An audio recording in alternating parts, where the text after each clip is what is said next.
you spend hours every month pulling invoices from Stripe, calculating tax summaries, formatting spreadsheets, and sending updates to your team? Let's stop that. In this video, I'll show you how to automate Stripe tax summary reporting with n8n. Let's see how it works. First, the workflow runs every day at 2 a.m. to process the previous day's Stripe invoices. This ensures your records are always up to date without any manual effort. Then, it connects to Stripe and retrieves all paid invoices with detailed tax information.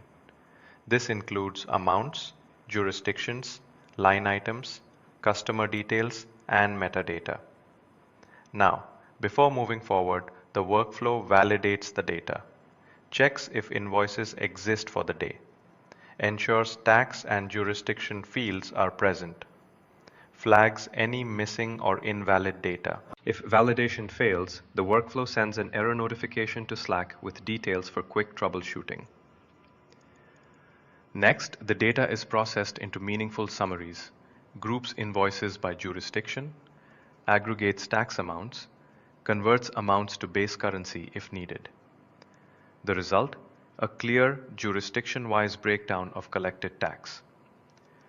Now, the data is mapped into a Google Sheets ready structure: date, jurisdiction, and currency, taxable amount and tax collected, customer details where relevant. This ensures consistency and easy reporting downstream.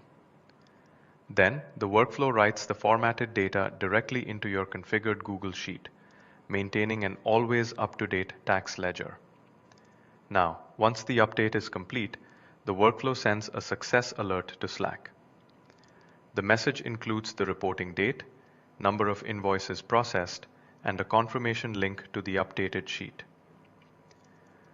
At the end of execution, you have daily tax summaries from Stripe invoices, stored and organized in Google Sheets, automated Slack alerts confirming completion or errors.